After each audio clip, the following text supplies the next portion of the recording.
So welcome, everyone. My name is Elizabeth Drembus, and I'm the genealogist with the William and Mary Bray School Lab. In service to the Bray School Lab's mission to uncovering, documenting, preserving, and disseminating the history and the legacies of the Williamsburg Bray School, we host a monthly series on Zoom in order to share recent genealogical findings, engage the descendant community in this work, to broaden our understanding of the legacies, as well as enlist the help of historians, genealogists, and the general public in furthering the conversations and the research surrounding the Williamsburg Bray School. So the title of the monthly series is Bray School Stories, and this evening's focus is restoration and rediscovery. So first, some housekeeping items. I'm going to let a few more people in as we do this. Once again, we are recording this session. It will be available later on our YouTube site, our YouTube channel. To find it, simply Google Bray School Lab YouTube. If you prefer not to be recorded, please feel free to access this later from our YouTube channel. I am so lucky to be joined this evening by Matthew Webster, the Executive Director of the Grainger Department of Architectural Preservation and Research at Colonial Williamsburg Foundation. He's going to be sharing some discoveries that authenticated the building as the original Williamsburg Bray School and what that building can tell us about the Bray School student experience. Our monthly sessions are really designed to spark conversation.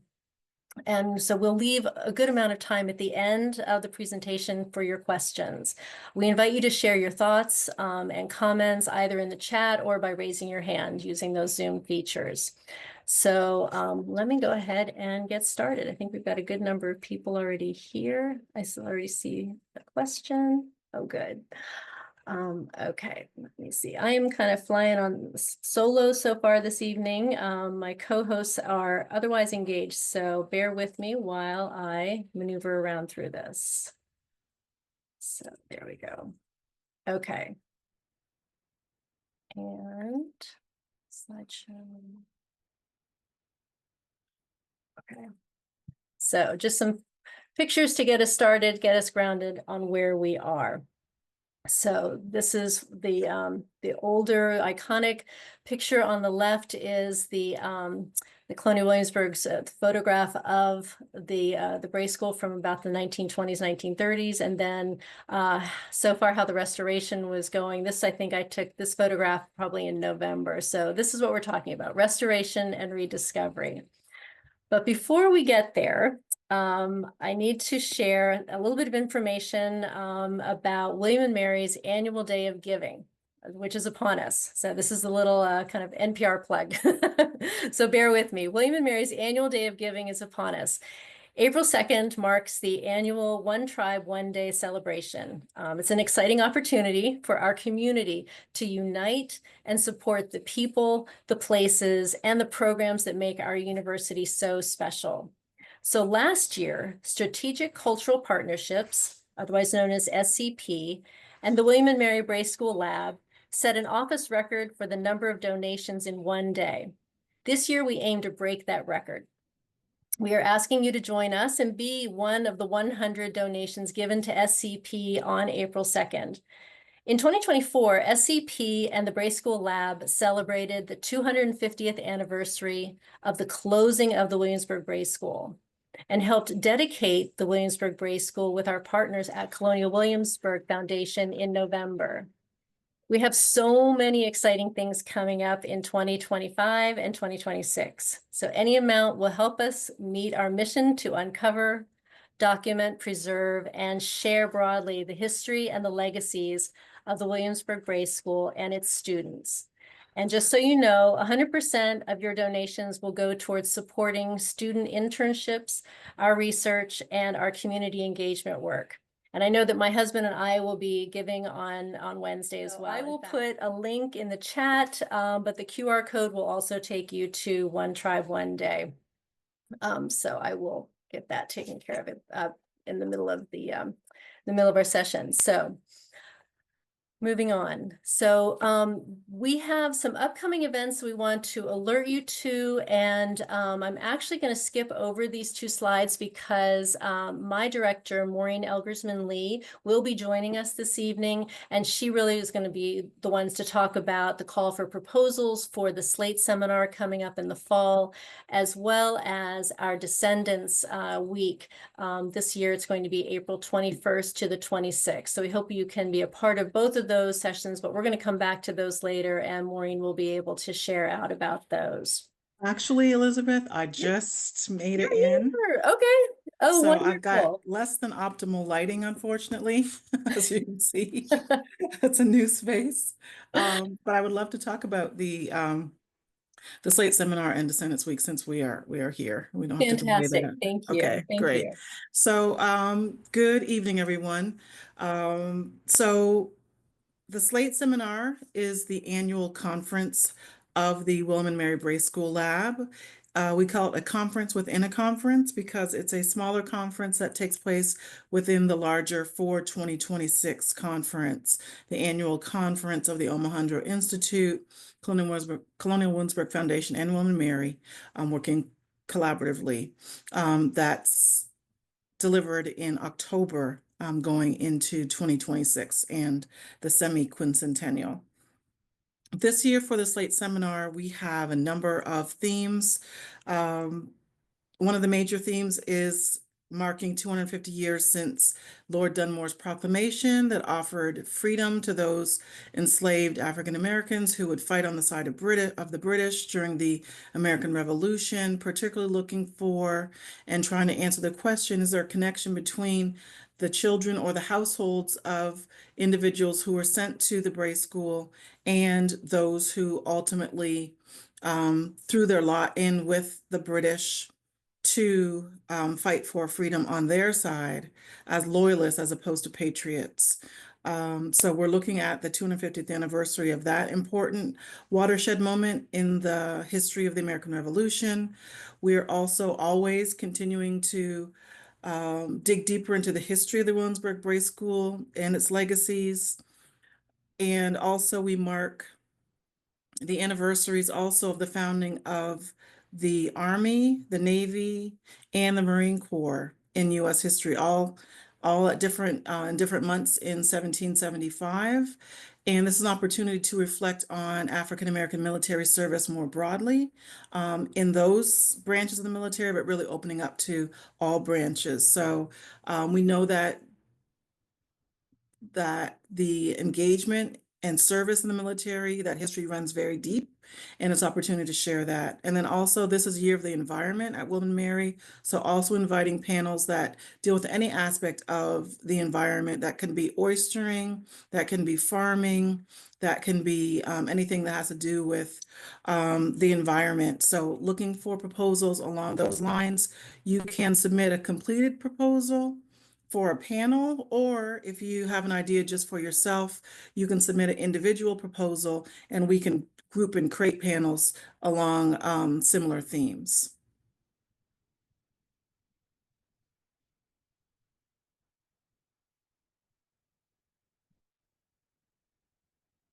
So any And questions about Slate seminar? If you think of questions later, please email the lab and we'd be happy to answer questions about that. Thanks, Maureen. And we'll go to the next slide about Descendants Week. Descendants Week, we are 3 weeks. We are 3 weeks out from starting Descendant Week. This is one of the high points of the year for the Bray School Lab. While we work with and increasingly work in service to the descendant community throughout the year, we have set aside, since we're the beginning of the lab, we've set aside a week in the spring to really focus on and celebrate and engage with descendants in a more kind of concentrated fashion. So the 21st will be the C-SPAN taping. I'll be delivering a lecture on the Williamsburg Bray School. C-SPAN will be taping that for the Lectures in History series. That's at the Muscarelli Museum. Tuesday will be our virtual town hall over Zoom. Friday is our reception at Travis and Barrett House. And then Saturday is our family history program, really inviting people to bring family members, to bring children, to bring parents, aunts, uncles, really looking for multi-generational, intergenerational engagement around the Bray School history, but increasingly pulling that history out into the larger community history. And as the children ask us, are children descendants or can children be descendants? They absolutely are. So we also really encourage people to bring their children. I will put links in the chat as Elizabeth advances the program. I will put links in the chat around the different things I've just mentioned. Perfect. Thanks, Maureen. Looking forward to it. I think it's going to be a great week. I can't believe it's 3 weeks away. Oh my gosh. All right. So I want to highlight, when we talk about the Williamsburg Bray School, we talk about certainly the building, and we're very fortunate that Matt's going to spend time kind of walking us through kind of the building piece of this story. But we also talk about the enterprise of the education of the students who attended. And so what we've done in the lab is, because we only have 3 years worth of attendance lists from the 14 years that the Bray School was in existence, we've compiled those, the names of the students. We do know the names of 87 students who attended attended the Williamsburg Bray School. We have attendance lists from 1762, 1765, and 1769. And so we've grouped them by household, because we know that most of the students were coming from enslaving households. So we have the names of the student, we have the names of their enslaver, we also have the occupation of their enslaver. And it really gives you a sense of both boys and girls are being taught at the school, lots of different levels of people in Williamsburg society. You have the top of the top, the lawyers, the council members, the reverends, you have merchants, you have tavern owners. So we just really want to give you a sense of who we're talking about when we talk about the Williamsburg Bray School students. Most of them are enslaved. We do know the names of 2 free families who sent children to the school, the Ashbys and the Jones family, as well as one student, Mary Ann, who is marked as free on the attendance list, but no parents' names or last name has been given. And so the work in the lab is to really look at the students. My job is to research the descendants of the students. The students don't stay children. They grow up and they have families and they have children and grandchildren. And so that's my role in the lab, is to really look at where the story goes from the building. So just want to make sure that we all know that this list is available on the Bray School Lab website, and I will I'll get a link in the chat as well for that if you want to take a closer look at it. And then the next thing we want to talk about, and I want to kind of cue this up for Matt, but the descendant community had asked that when we talk about the building, when the lab folks talk about the building, we really explain that the building itself has moved a couple of times and where in Williamsburg it was located, and that we differentiate between the building that the children were in for the first 5 years versus where they were for the remaining time. So I just put this map here as well as a timeline to show kind of just an overview of the history of the Williamsburg Bray School building, where it was located, when it moved, and who else occupied the building for a time, or who else owned the building for the time. So that's just a little bit of grounding for Matt to kind of talk, and I'm going to go ahead and stop sharing and introduce Matt, but I do see a couple questions in the chat. So let me go ahead and stop sharing and see. Oh, good. Oh, so it's Maureen's. Maureen, is that just you putting information in? Perfect. Okay. All right. Well, Yes, that's just me. That's Okay, just me. great. Let me say one thing I forgot to make clear. All events are free and open to the public. That's really important. There are no barriers or restrictions on attendance. They are free and open to anyone who is interested in attending. So I'll continue to put, I think at least one more, 2 more links Okay, in. perfect. I'll link do you want me to link the student list for you? Yeah, that'd be great. That'd be Okay, great. yeah, I'll keep Okay. putting stuff in the chat. Okay. Okay, thank you. All right. So I'm going to introduce our guest for this evening, and I'm going to do it by reading his the bio that was part of his essay in the Williamsburg Bray School book. If y'all haven't gotten your copy of the book, I highly recommend that you do. It's available from Colonial Williamsburg. But let me introduce Matt. Matt Webster is the Executive Director of the Grainger Department of Architectural Preservation and Research for the Colonial Williamsburg Foundation, where he oversees the preservation of more than 600 structures in the National Landmark Historic District, the 18,000-piece Architectural Fragment Collection, Architectural Research, and Historic Interiors. A former director at historic sites in Charleston, South Carolina, and Fredericksburg, Virginia, he consults nationally and internationally on 18th century architecture and sits on preservation boards in the United States and the Caribbean. Matt oversees the architectural investigations and the restoration of the Williamsburg Bray School. So Matt, I'm going to turn it over to you. And do you need me to make you a co-host to share any screen things? I mean, I have some photos I can Okay. All right, let me make you a co-host so we can do that whenever you are ready. There we go. Okay. All right, take it away, Matt. Thank you so much for being here. Oh, it's good to be here. Thank you for having me. I have a couple photos because I think that's always the best way to do this. No one wants to stare at me the whole time. So, I was lucky enough to become involved in this project in 2020, and a lot of work had been done before that. Dr. Terry Myers at William and Mary had done just the groundbreaking research and really brought to light the story of the Bray School early on in the 1990s and early 2000s. And he worked with some architectural historians here at Colonial Williamsburg, Ed Chappell, Mark Wenger, Carl Lounsbury, and Willie Graham. And they all looked at this building, and they worked with Mark Costro, an archaeologist here as well.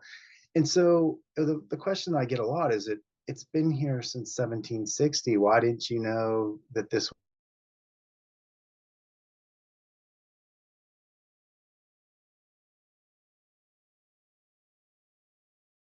letter, this is a really a lesson in research.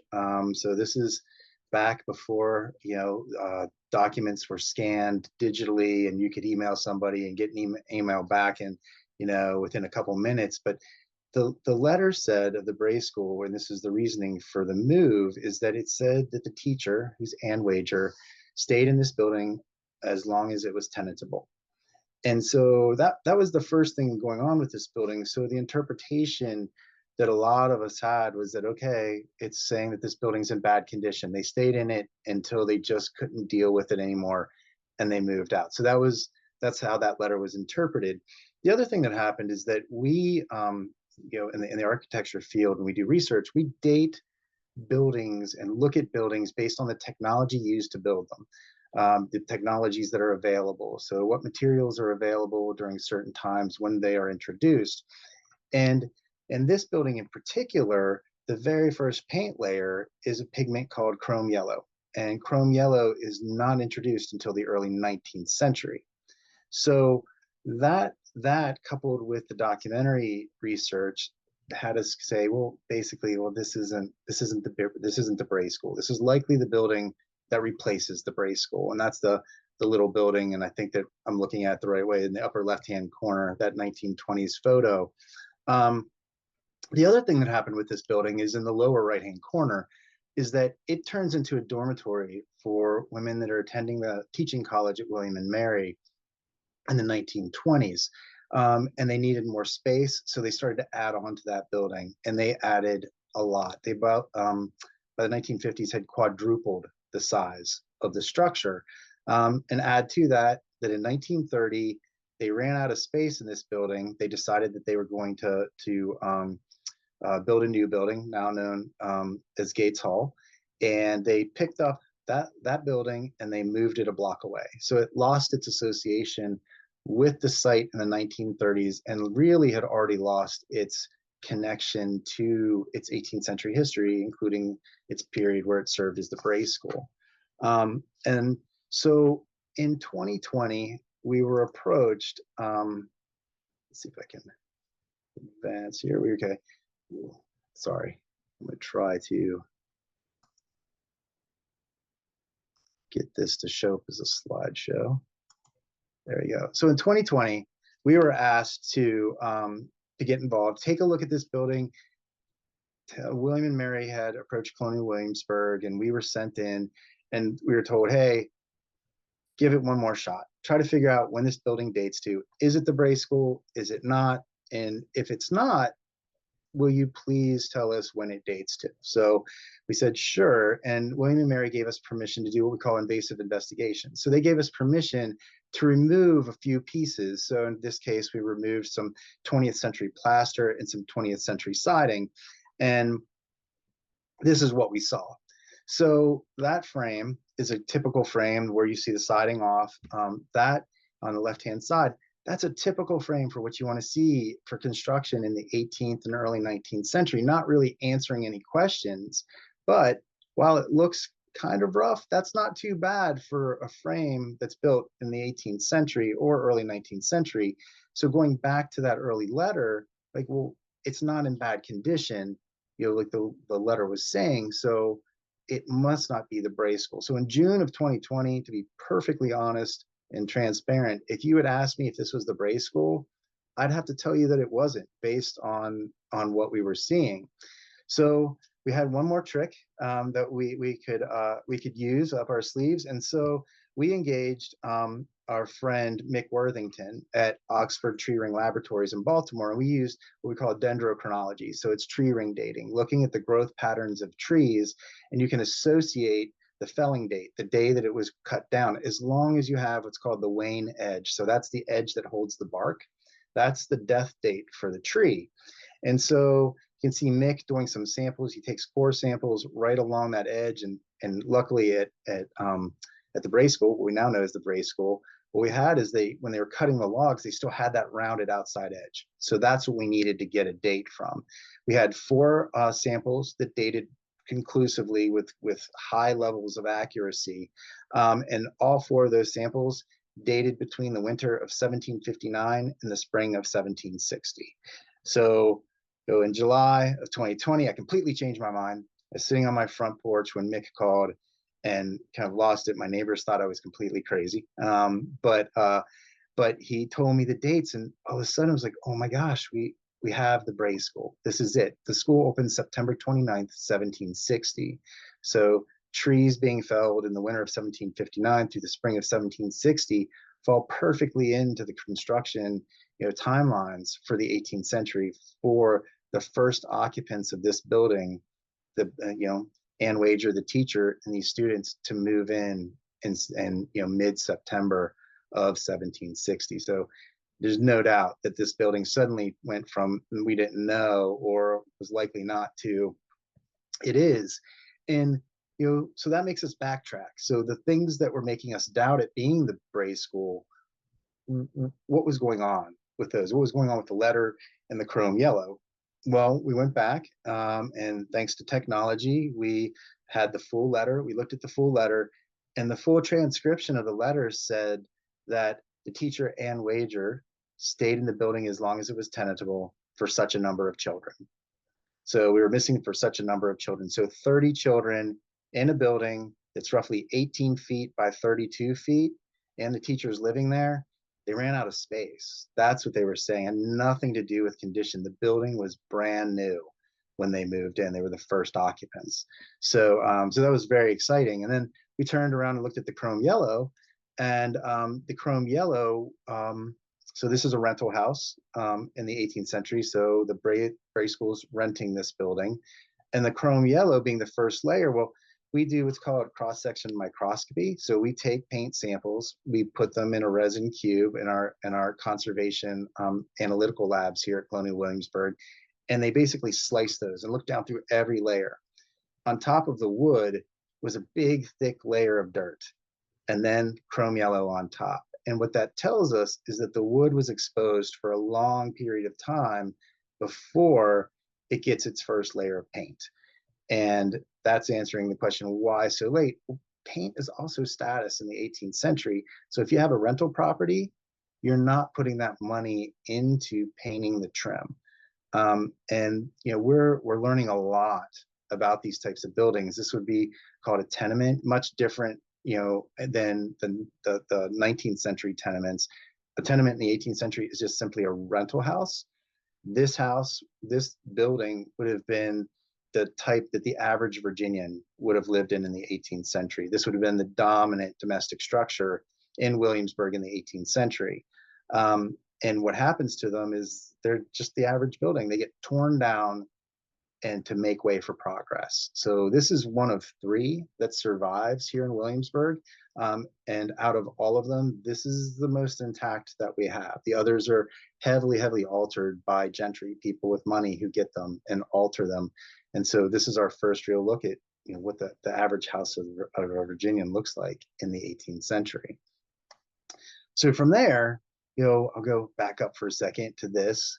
So this is when Matt has a panic attack after being very excited about the date, because the next question we're going to be asked is, what did it look like?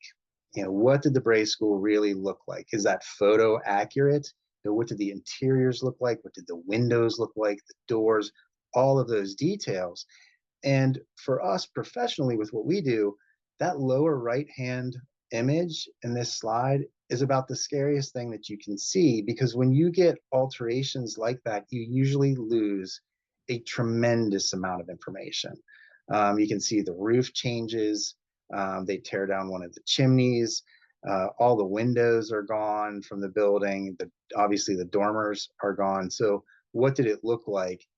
And that image in the lower right, and what we started to deal with in 2020, it was a little concerning of what evidence was left.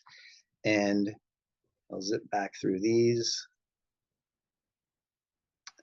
And so this is what happens when you leave us alone too long in a building by ourselves. But this is it. So this is what we've done here is we've stripped off all of the 20th century layers. So all the 20th century plaster, the trim, taken out the doors. Before we do that though, we document absolutely everything. So we do photo documentation, we do hand drawings, we do what's called laser scanning as well, which takes millions of measured points and accurately documents the building. And then anything that came out, no matter what the date was, we would save samples of, and they go into the formal collections here at Colonial Williamsburg. So we treat them no differently than an 18th century plate or an 18th century piece of silver or a map. So they are parts of the formal collection, part of the formal record of this building and its history. But what you see in these images really started to tell us what the building looked like. We went in and it was absolutely a little daunting and a little overwhelming and very, very exciting. So what we do is we say that we start to learn the building's language, what it's trying to tell us, what it's trying to say, and we try to get it to talk to us. And this building started to whisper at first, and then it started to scream at us.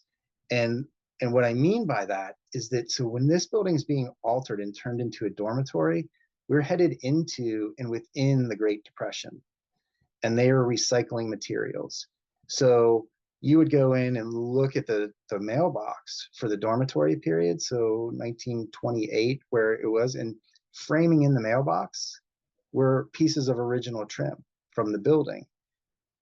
And wait, no, that's another exciting slide. But anyway, so from in that, we had pieces of the chair rail. And so this is a mid-level piece. And if you can see my arrow that basically would run around this area, it's a board that runs in that area of the wall.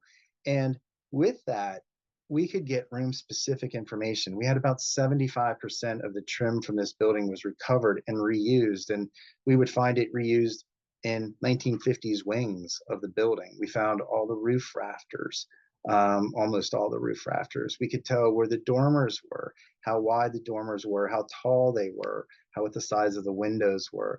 The only information that we didn't have in this entire building were what the mantles look like. And with that type of work, what we do is we use all of the research that we've done since the 1920s here at Colonial Williamsburg, and we make an educated guess based on the type of building this is, the status of the individuals that both build it and are using it, and so we can come up with solutions based on the evidence also that's in the building. So that's really the only guesswork that we had in this. But as I said, this building's moved in 1930. It's moved on to William and Mary's campus. And part of the partnership with William and Mary was that Colonial Williamsburg would take this building and move it into an area that was similar in use to what the original location was. The original location is under a dormitory right now, and no one's going to tear down the dormitory to put it there, and it'd be very difficult, frankly, to interpret it in that location. So we wanted to get it where people could have access to it. Not only our visitors coming to Williamsburg, but also students. So having it in close proximity to William and Mary's campus as well. So how we do that is we jack up the building. And so this is really quickly, we're moving very, very fast here. There are lots of deadlines. And so you can see us lifting the building. And I tell everybody that the real entertaining part would have been if you'd hooked a heart monitor to us when all this was going on. That would have been very exciting for everybody to watch. So in the end, we lifted the building up off the ground about 7 feet. You can see we've already removed all of those additions. This little building was in the core of that much larger building. And you can see the concrete foundation on the right that we put there. And again, this isn't, what we're doing is we're adapting to the needs of an 18th century building. Anyone who's seen Colonial Williamsburg reconstruct buildings, we're very accurate in our approaches and our framing. We would not put in a concrete foundation. We would build a brick foundation the same way we would in the 18th century. But once we figured out how much we had surviving from this building, we had to switch gears in our methodology and switch to a very protective preservation approach, where we are protecting this building and all of that evidence and all of those stories. So we put in a concrete foundation so we have a very stable base that we can set this building on, and we don't have to worry about the frame shifting. We're not going to have anything settle. We don't have water wicking up through the bricks and getting into that 1760s framing that was still there. So so we actively adapt to these situations through the project. And that's really the preservation methodology with architecture. You have to. It's what the building's telling you to do is what you need to do. So we laugh. We sit down at the table in our project planning meetings, and we come up with a plan.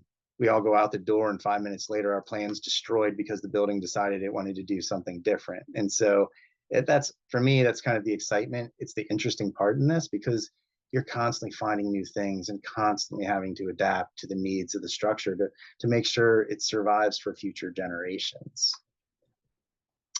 So you can see some of the pieces are coming out here. This is actually at the new site.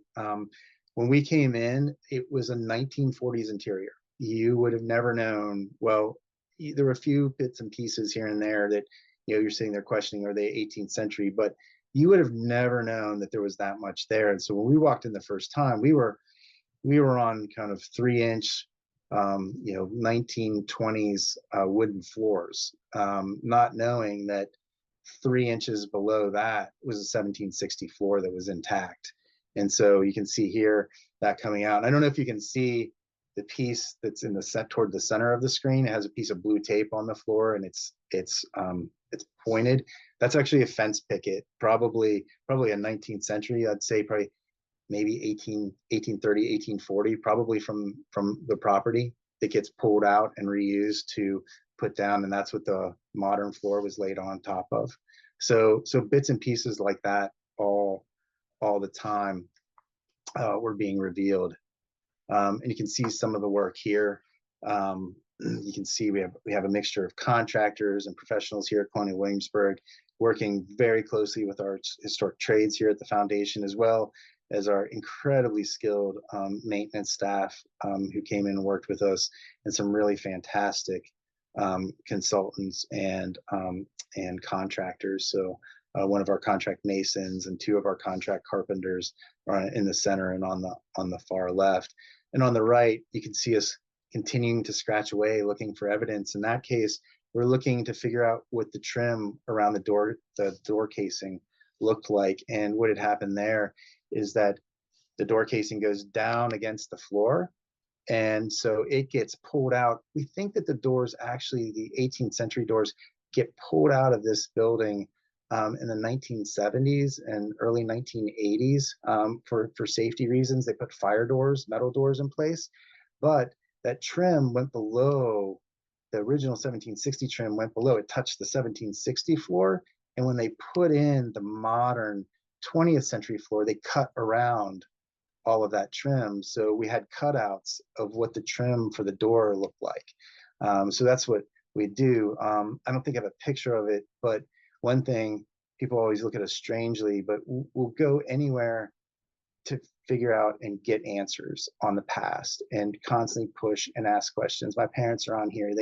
They'll tell you very quickly that I asked lots of questions.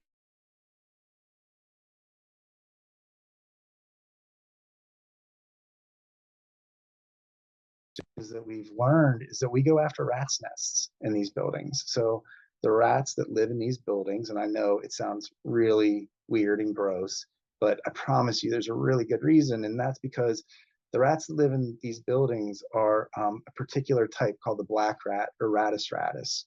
And those rats are, they will stay in the same nest generation to generation as long as they're protected or feel safe and there's a food source.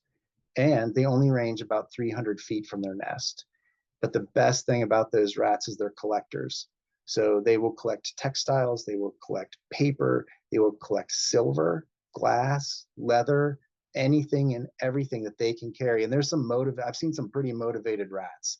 And so they'll pull this stuff in. And what that does is it gives us kind of a snapshot of a very small area. And it tells us about all those objects that get thrown away and are no longer associated with the sites.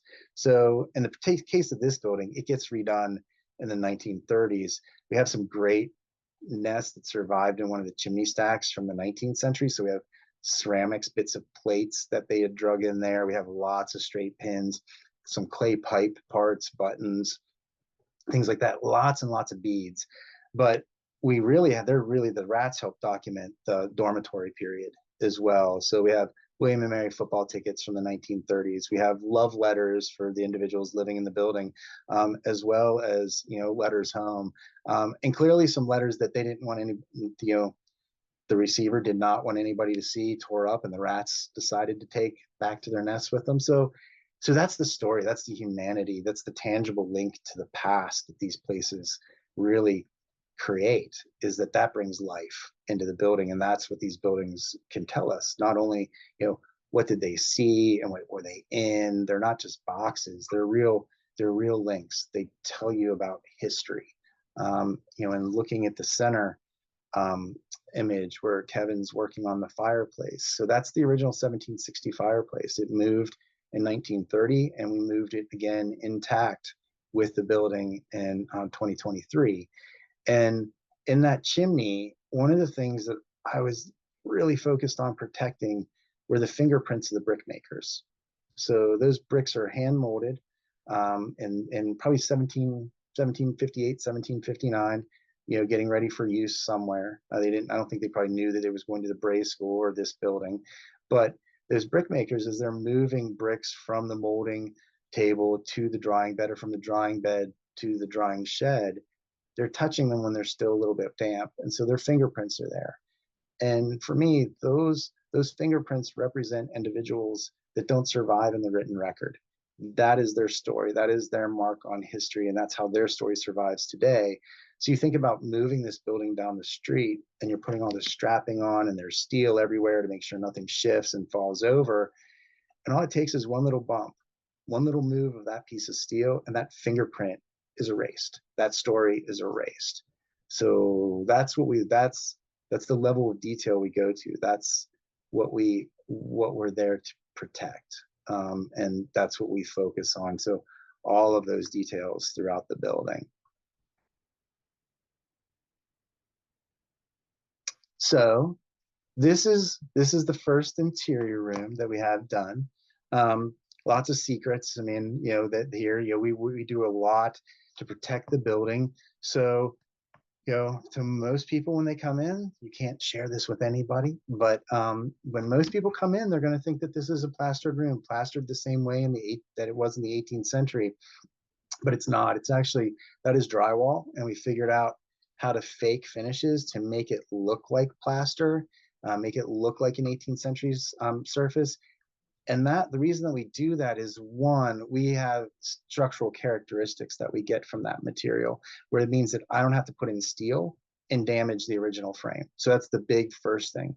The other thing that we have in this building is that with all of those changes that we had, we still, I mean, it's remarkably small. So we have the evidence of construction in 1760, but then we have the next thing that we have are the alterations in the 1920s, and that's it. So if we go in there and add hundreds and thousands of nail holes all over the place, we can fuse all of that evidence for anybody that's coming in the future to ask other questions. And so we actually put in secondary framing. It's called sistering. And so it sits inside of all the original framing, and that's what all of these new surfaces are attached to. So we're not putting holes into any of the original material, or very, very few holes into the original material. And here you can see on the left, we were missing some flooring. You can see that that's the lighter colored flooring on the left.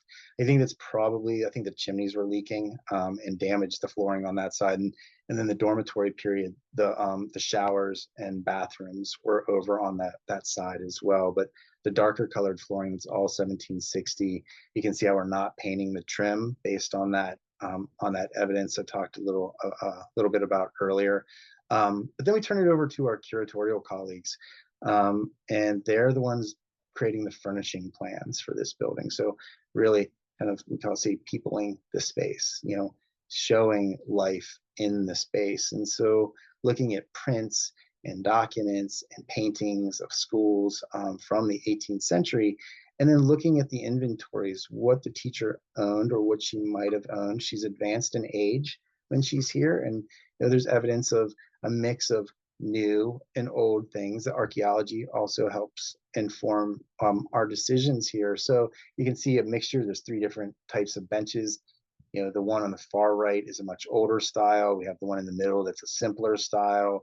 The one on the far left is a little dated, but still, you know, a bench, and that's what these students would be sitting on in an 18th century school of this type. And then a dated chair that you know is interpreted as, well, the teacher's bringing this with her to this site, something she owns. But I don't know if you can see them, but these little books right here, this is, you know, I work with some really, really incredible people, and one of our curators, Katie McKinney, she was responsible for figuring out all these books right here, you know, what books were at the Bray School, and these ones right here, the child's first book. I think that this is one of the coolest stories that came out of the Bray School, because you think about, this is how these children are, this is the book these children are being taught to read with.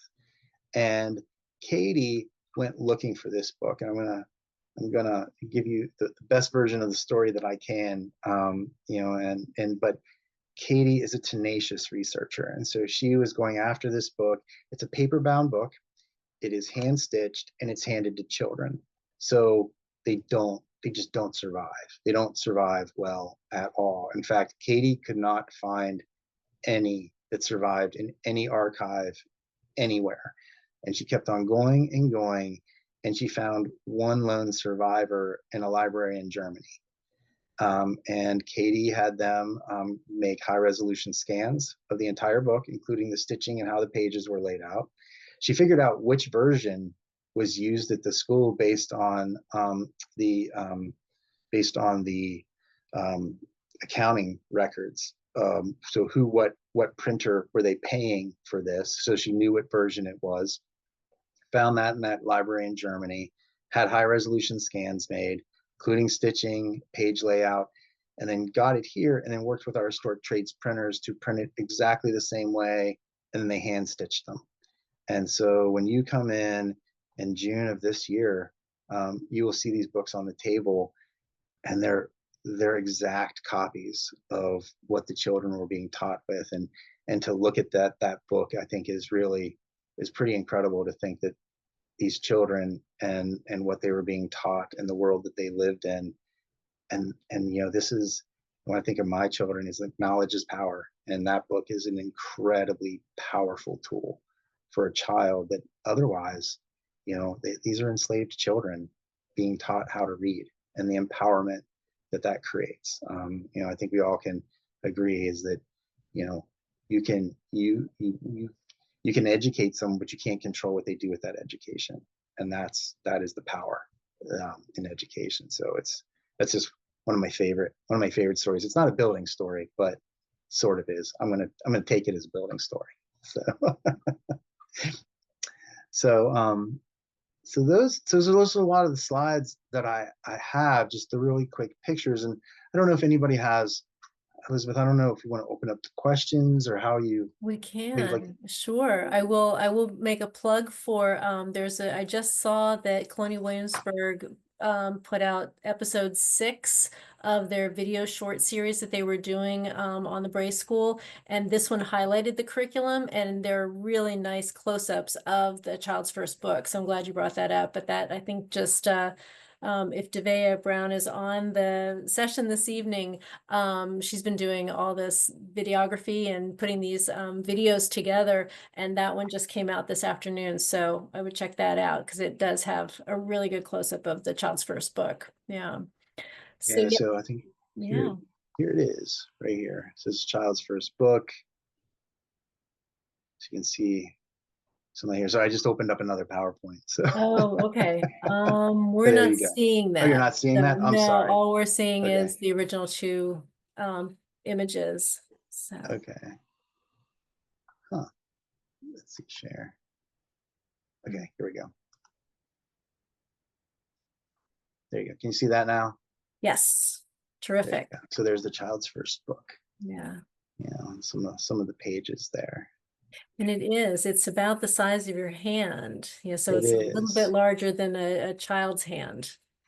Yeah, so there you go. So there's all the letters being laid out by our printer. I can't imagine doing that, but but pretty amazing. So Perfect. yeah.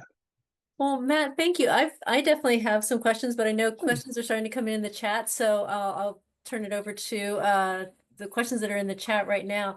Why was the building moved instead of being just torn down in 1930 when the new brown dorm was built? Um, preservation has a lot of luck associated with it, and this was a really lucky little building. That it continuously, somebody saw a use for it, and so it survived over time. I think part of it is that Colonial Williamsburg, by the time the building is moved, Colonial Williamsburg has been founded. And so there was an understanding and respect for historic architecture. So I think that was part of it. But I also think that there'd been a lot of money invested between 1920 and 1930 in expanding this building. So it still had a use. So they picked it up and moved it. And kind of the luck in all of this, I tell my younger colleagues that it just doesn't work like this. Buildings, you don't.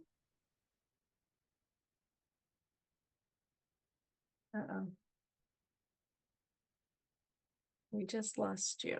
We even have photos of this building being moved in 1930 because the Army Air Corps out of Langley, Army Air Base at that time, out of Langley, was practicing aerial balloon photography over Williamsburg the day this building was moved.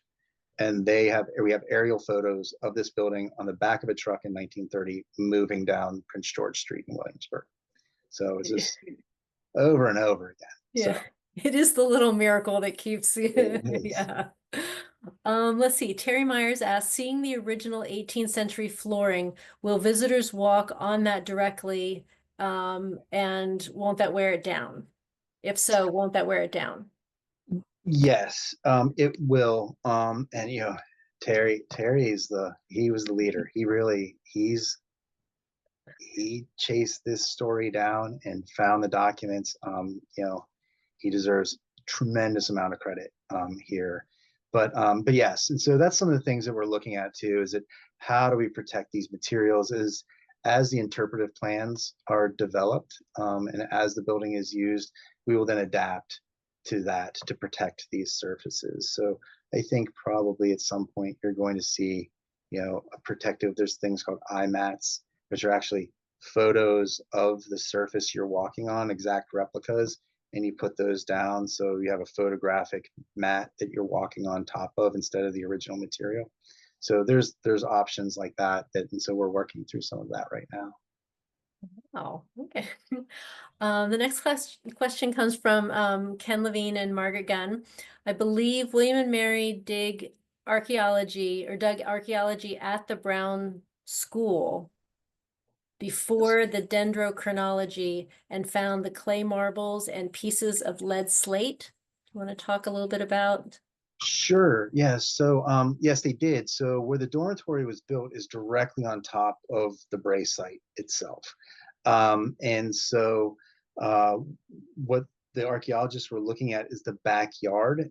Unfortunately, a lot of the yard is called plow zone. So it was disturbed and the artifacts were jumbled. What the early archaeology had found also helped support the idea that this was a 17th century building, that the Bray School was in a 17th century building. We now know that that's not the case. We've been able to go in and confirm a lot of different evidence, but it is the largest assemblage of marbles and I believe slate pencils of anywhere in Williamsburg that's been excavated. And with the slate pencils, there's still a lot of questions out there with them because there's a tremendous number of 19th century slate pencils. Believe it or not, slate pencil technology changes over time. Oh, wow.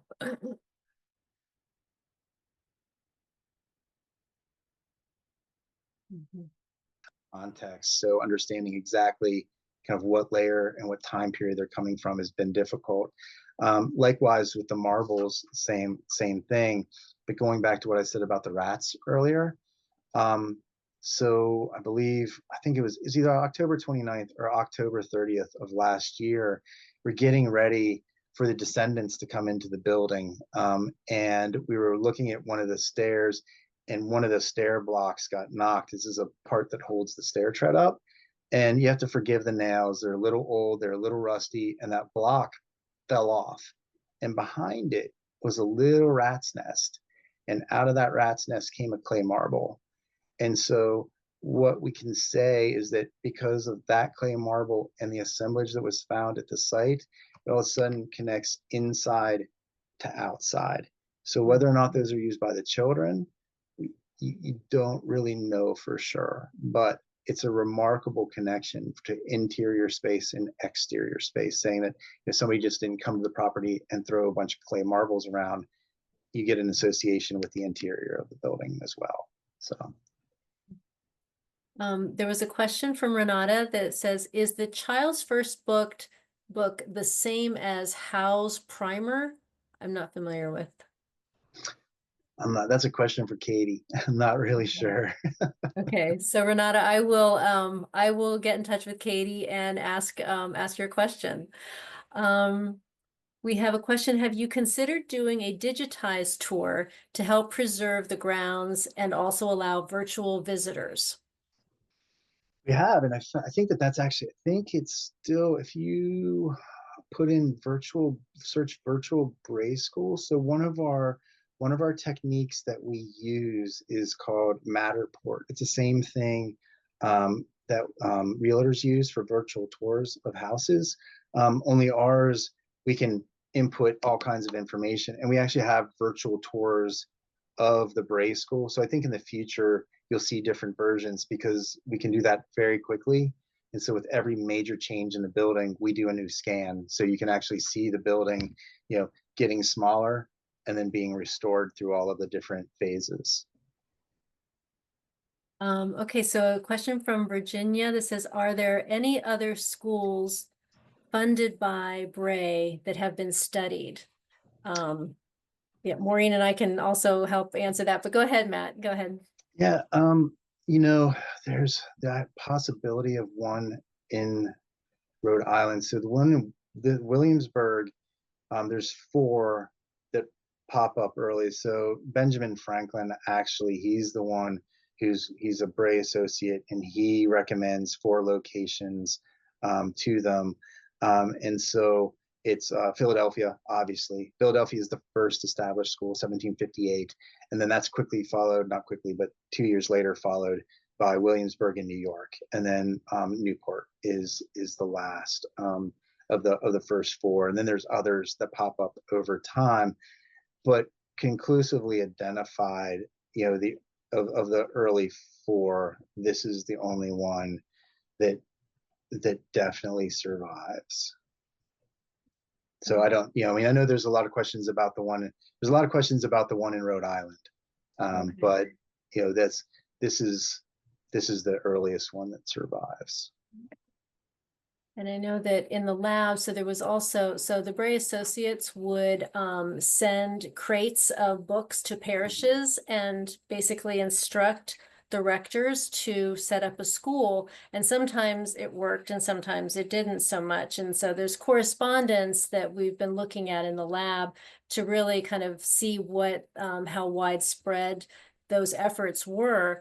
There was also, eventually there was a school that was in operation in Fredericksburg, Virginia. So the Virginia colony had two Bray schools, and we're calling them Bray schools, but at the time in the 1760s, they were really referred to in the records as either the Negro schools or the charity schools.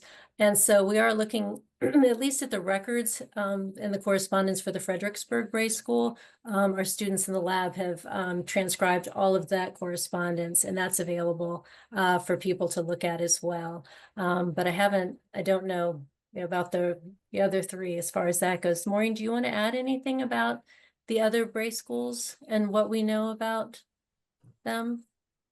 Not really. It's still a work in progress in terms of understanding that, and we are working on, um, as you said, understanding the Fredericksburg School, particularly because the Williamsburg School was a model for the Fredericksburg School in terms of its operation.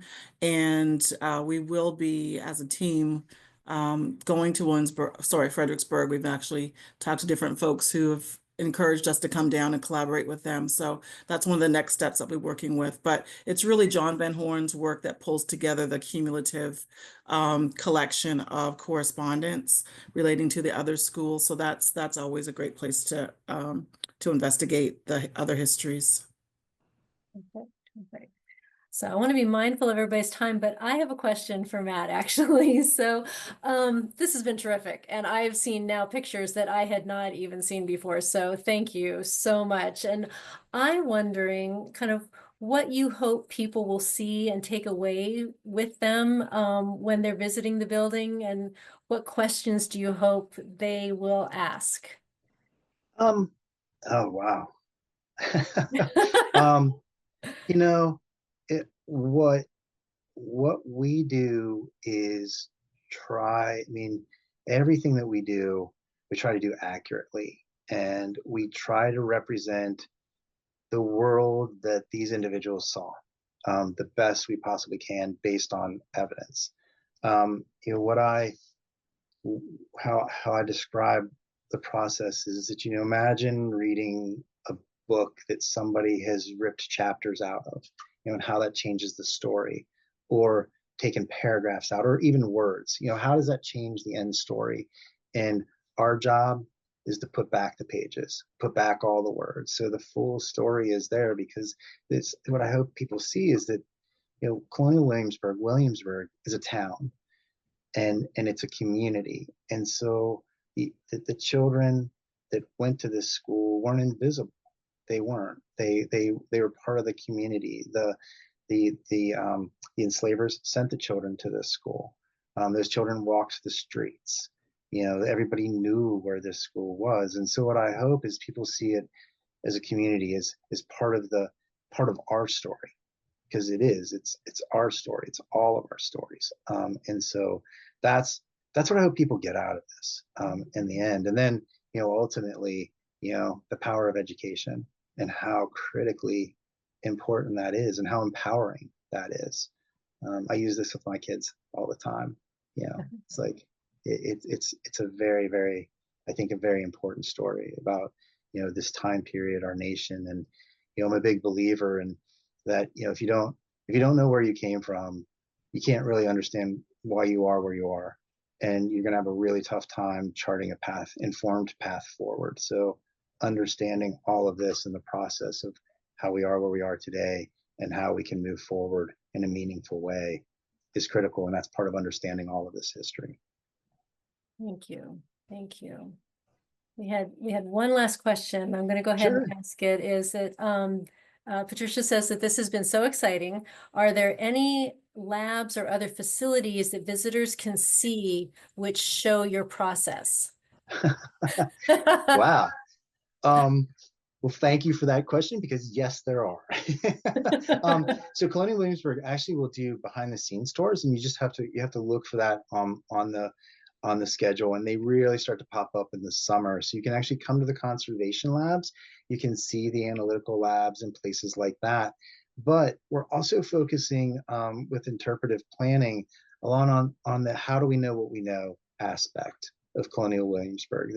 How do we know what paint color it was? How do we know what table went in a building? So the Robert Carter House is one of those houses. It's actually open now, so you can go in and hear about how we go about research, how we look at a building, how we understand that, and you actually are an active participant in those tours.